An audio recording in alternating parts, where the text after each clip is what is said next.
Hi, this is Jack for iPokerVIP.net, making a final bite-sized concept video in this series. This one's going to be about value betting the river, which is something I don't think many people are good enough at. If you're playing in good games, if you're game selecting well, then you should be playing against weaker players. And a common theme amongst weaker players is that they're going to call you down too light when you go for value. Yeah, a lot of people will still check back their marginal hands, or they'll just generally try and pot control a little bit too much. And that's going to be a massive mistake for quite a few reasons. So let's just talk about what a value bet is in terms of pure definition. Basically, if we got more than 50% equity versus our opponent's calling range, then we're value betting because we're going to get called more often by a hand that we beat as opposed to a hand that beats us. One thing I will say is that you should never underestimate the amount of terrible hands that people are going to call you down with. There's been loads of times where I've sort of ummed and ahed about value betting the river. I thought, I don't know if he can call me with worse. And then he just ends up snapping me off with like third pair or something, you know. People get really weird thoughts in their head that you're betting with some kind of draw. They don't think about your range as a whole. They try and put you on specific hands. And so any time that a semi-obvious draw misses, like any time that a flush draw misses, or like a really obvious open-ended straight draw misses, people are just going to try and put you on it, and they're going to try and hero call. They don't really care about the fact that the rest of your range is like two pair and sets. If they think that, you know, a couple of draws miss, so they just want to be a hero, they don't want to get bluffed. Our final reason for value betting the river essentially is that it's going to improve both your non-showdown and your showdown winnings. A lot of people want to get their red line up, they want to get their non-showdown winnings up, and they think that the way to do that is just to bluff and make their opponents fold. You know, or make their opponents fold good hands, but that's not true. If you're value betting the river and you're going for kind of thin value, yeah, a lot of the times your opponent's not going to call you, because when you're going to be value betting when you're going to be value betting thin, it's going to be when your opponent has shown that he hasn't really got a great hand. So the chances are he's going to fold.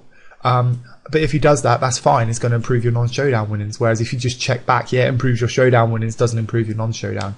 Of course, if you make a thin value bet and you do get called by a worse hand, well, then your showdown winnings are going to go up. So then you've improved it there, and your non-showdown winnings have stayed the same. But basically, you know, value betting the river a bit more thin is a great way to boost your red line, because of course they're going to fold sometimes, and obviously the times they do call, they're going to have worse hands, so your blue line's going to go up anyway. So when we're thinking about deciding when to value bet, one really common or one really simple way of looking at it is basically if it's really difficult for you to be beat, just bet and hope that your opponent calls. If your opponent has just check called twice and you've got to the river and you've got top pair, just go for a value bet and hope that he hero calls, because it's pretty unlikely that he's got really strong top pair or two pair or a set, because he would have check raised somewhere. We can change our sizing depending on if our opponent isn't very aggro. A lot of people think that they have to bet the same size all the time to balance, which just isn't true at all. Like, even if people think that your range is going to be like thin value, they're not going to just randomly turn hands into bluffs on the river, because a lot of people aren't capable of turning showdown value into a bluff. And even if they are, they're going to get like, you know, thoughts in their head. They're going to think, oh, he's probably betting this size to induce a raise, or he's probably just going to snap call because I don't rep anything. So unless your opponent's really, really aggressive, don't really worry about your bet sizing once you get to the river. It's a little bit more important on previous streets, because obviously there's like, if you change your c-bet sizing, then there's loads of turn and river cards that can change the board. But by the time you get to the river, especially if you're in position and your opponent has check called twice and now he's checked the river, doesn't really matter. Like, you're not really going to get exploited depending on what bet size you make with like your thin value hands. If you think that he's only going to call a half pot bet, then just bet half pot. If you think he's only going to call a quarter pot bet, then bet a quarter pot. People aren't going to just like check raise you as a bluff there very often at all, especially if they're not aggro. If they're like super aggressive, then you might want to consider being a bit more balanced with your bet size. But against a standard tag or against a fish, it really doesn't matter. Final point is that we're going to be value betting thinner when we're in position than when we're out of position. Reason is that we're going to know more about our opponent's range when he's in position versus when he's out of position versus us.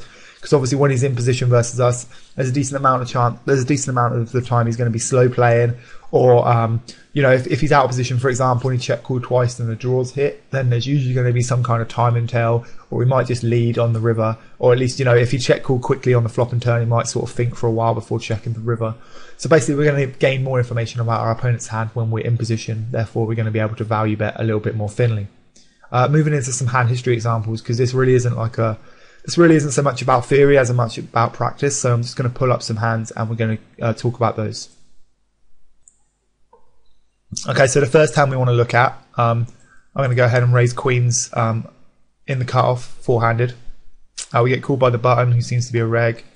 And we also get called by the big blind, who seems to be like a semi-fish reg, playing like 41-22. So probably not the best player in the world. You know, definitely got a few leaks. You can see that he c-bets way too much. Fold to c-bet, it's quite low. Fold to turn c-bet's really low. He's going to be the one that we essentially end up playing the hand against. So the flop comes 7-4-2. We obviously think we have the best hand with queen, so we're going to go ahead and value bet. Should be pretty standard. Big blind calls. Turns a 5 again. Really unlikely that he's improved his hand to one that beats us, so we're going to go ahead and bet again. River comes a king. Pretty unlikely he's got a flush. Pretty unlikely he's got a king. He checks to us. It's a spot where hopefully no one's thinking to check back. Hopefully everyone knows this is a clear value bet. But this is just a kind of obvious spot where this is a kind of obvious spot to sort of start things off quite simply. And if you are sat there thinking that this is a check behind, then that's really bad. Basically, it's a spot where it's really, really unlikely that he's going to have us beat.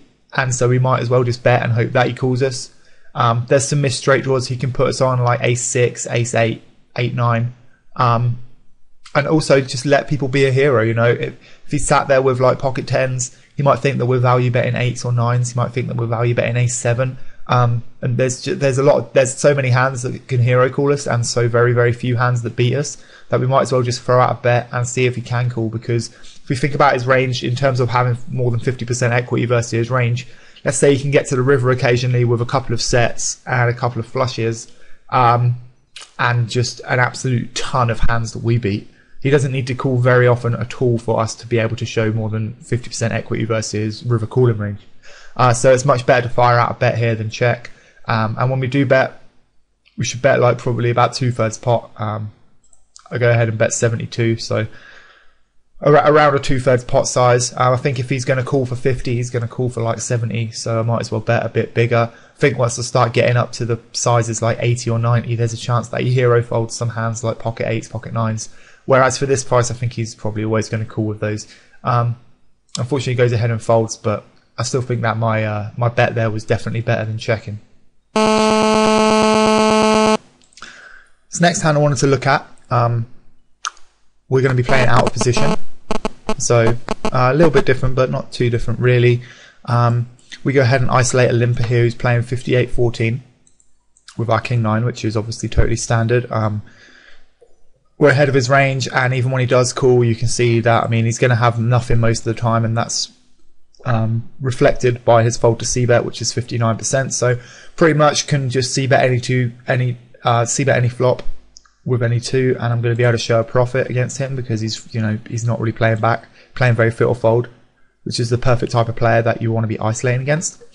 Flop comes 9-6-5 rainbow. Obviously very happy with my hand. Go ahead and bet. He calls. Turns a 10. There's a few 10x hands in his range. He's going to have obviously like 10-8, 10-7 are both going to call the flop. 10-9 obviously as well. Now beats me. But I think that I'm crushing his range still, really. If we think about his range for calling the flop, it's going to be like any 6, any 5, any 9, pocket 7s, pocket 8s. There's going to be a couple of slow plays in there maybe, like, might slow play 7-8, might slow play a set, 2 pair. But we definitely have to go ahead and bet for value because he can definitely call again with worse. Don't think he's going to fold any 9. Don't really think he's going to fold 7s or 8s or like any 6 or any 5 really on this turn. Then the river comes a 2. Doesn't change anything. Just because he called the turn doesn't mean he's got us beat, of course. He's only got 60 left into a pot, and there's 114 in the pot. So this is just a really standard spot where we have to go ahead and shove. There's a chance he's got us beat, but if we think about his range overall, then we can see that we're going to be crushing it. And I just want to pull up Poker Stove here. To be honest, I think that this is the range he's going to call a shove with on the river. I don't think that he's going to be able to fold anything that calls the turn because look, he's getting such a good price on his money. If I bet like 60, he's going to be getting price of 60 into 180, and he's a fish, so I really don't think he's going to fold anything. Even if we think he, maybe if we slow played like 5s and 6s and 9s, if he slow played his entire range and doesn't have any like 10-9, Jack-9, Queen-9 offsuit hands, which I think is he's definitely going to have like Jack 9 offsuit a decent percentage of the time, because top 60% of hands includes a lot of stuff. If we put in our King 9 of diamonds, we can see that we're ahead of his range. So we should definitely be going ahead and value betting this river if we think that this is the calling range. If you think that there's a chance that he might fold like a 5, 7-5, that's possible, but then I also think there's a decent chance that he's going to raise 7, 8, 9, 10, or like 5s and 6s somewhere. So if we take out a couple of these combos and also a couple of these, then it can, you know, it makes us even more of a value bet. Fact is that he's just going to have he's just so unlikely that for him to have us beat, and there's so much money in the pot he's not going to be able to fold really. Although he did somehow find a hero fold there, so perhaps I was wrong about estimating his calling range off the shove, but I think this is a spot where there's no other option other than to jam the river and hope that he calls. If he had like 120 behind, then I probably wouldn't jam, because I think for that price he can definitely get away from hands like 7-5, 6-7 a lot more often. But I'd probably go ahead and bet something like 65 and just fold to a shove. I still think you have to value bet whatever is stack size really, but you can obviously size it so that you're only betting like half pot or just over half pot. If we were to bet like 65 and he had 120 in total stack size, then he's never going to bluff shove the river after we do that. So we don't have to be worried. We don't have to worry about being exploited by him shoving the river and making us fold, because he's obviously he's not going to do that. If he wants to look us up light, then he's just going to hero call. Okay, this next hand is a little different to the ones we've seen previously, because it's going to involve a spot where we check raise the flop and then multi-barrel. Here you can see the button opens, and we're going to defend King Jack offsuit. Pretty standard. Sometimes you can free bet, but in general I don't like free betting this type of a hand. And I've explained that in previous videos why I think free betting this is bad as a general strategy. Flop comes Queen 9-4, so we flop an overcard of a gut shot and backdoor flush draw. We check and our opponent see bets. Now if we look at our opponent, he's only opening like 38% from the button, which isn't huge, but he's c betting like 80%, which I think is quite high. And on this type of flop texture, I think that there's not a ton of his range that can continue. I'm sure there's a decent amount of like top pair, middle pair hands which might continue, and hands that have got some kind of draw, but there's also a lot of hands like, you know, ace 5 off, ace X, king X, random suited connectors and stuff, which have got nowhere near this type of flop texture. So it's a spot where check raise should be pretty successful. Because it's high c-bet percent, I think that if he's probably going to be the type of player who, if he doesn't have any showdown value, he's just going to bet this flop. And if he's got some kind of weak hand like 9-10, he might just go ahead and check back. So if anything, I think his c-betting range is pretty polarized, and therefore it's going to be weighted towards a lot of hands which have to fold on this flop, because obviously when he opens from the button, there's just relatively few hands that can continue versus check raise here. So I'll go ahead and check raise. He calls. And turns a king, which is a pretty good turn for us, because now it gives us top pair. So if you did call the flop with a queen, we now have the best hand. I think that it's a spot where we definitely have to keep betting. Pretty unlikely chance that he's got us beat, unless he has specifically king queen, jack 10, or king 9 really. So I definitely think that it's worth a value bet. He can peel again with queen jack, queen 10, because he's got middle pair and a gut shot. And also if we were bluffing the flop with like ace X of diamonds, or like just random diamonds really, then it's the turn that we're going to follow through on almost all the time. So it's definitely a spot where we should go ahead and keep betting for value, which we do. Go ahead and bet 44 into 61, and he goes ahead and calls again. Size my bet on the turn pretty big. Reason is because I think his calling range isn't going to change depending on what bet size I make. If he's got a hand, if he made a light call on the flop with like ace 9 or 8-9 suited, I think that he's probably just going to fold to a turn bet no matter what size I bet. Whereas if he's got a hand like queen jack, queen 10, which is going to make up the vast majority of his range, then I think he's going to call a bigger bet just as often as he's going to call a smaller bet, just because he's got quite a bit of equity versus me. Turns of river's a blank. Now let's think about his range. We'll get into the river. You can see I've already done this in PokerStove before I brought up the hand. Basically, I think that on the turn he's mostly just going to shove like jack 10, king queen, king 9 even. I think that he'd re-raise the flop a lot if he had a set or two pair. So I'm not really concerned about I'm not really concerned about that. So I think the majority of his range for getting to the river is like Queen X basically. You can see that I included some weak 2 pairs and also King Queen in his range, just because I felt that I had to give him some, he's going to sort of show up with a better hand sometimes. It's not like I've always got the best hand on the river here. But you can see that my XP versus that range is like 66%, which is huge. Even if we let him aces in there as well, Mike was still pretty huge versus his range there, 58 compared to 41. And if we check here, he's always going to check back a queen. And he's only really going to shove if he's got like missed diamonds or missed clubs, or if he's got king, queen, king, 9. I don't think I can check call this river profitably. I think that it's much better to go ahead and shove the river for value. Also, if you think about it, look, like 2 flush draws have missed. So if he ever wanted to hero call, then this is almost the perfect river to hero call me with queen, jack or something. So it's a spot where I definitely expect to get called a decent amount of the time. Also, in terms of my value range, most of the time I'm going to free bet like king, queen pre-flop. And if I don't free bet it pre-flop, then there's a decent chance I'm just going to go ahead and check call on the flop. So really, in terms of my value range, I'm repping like pocket 4s, pocket 9s, or jack 10 suited, which is obviously a really pretty narrow value range. So given that 2 flush draws missed, a lot of straight draws missed, if I was, check raising with like, I don't know, ace jack or ace 10 and turned a gut shot. If I was check raising with diamonds, obviously I missed. And the fact that I've got such a narrow value range means that I should get looked up a little bit lighter here. So go ahead and shove, but he unfortunately folds. But this is definitely a spot where shoving is much better than checking. And obviously in this and the last hand where he folded as well, this is improving my red line, right? So it's not like I'm losing anything by shoving here. I improve my non-showdown winnings, which is something that a lot of people want to do.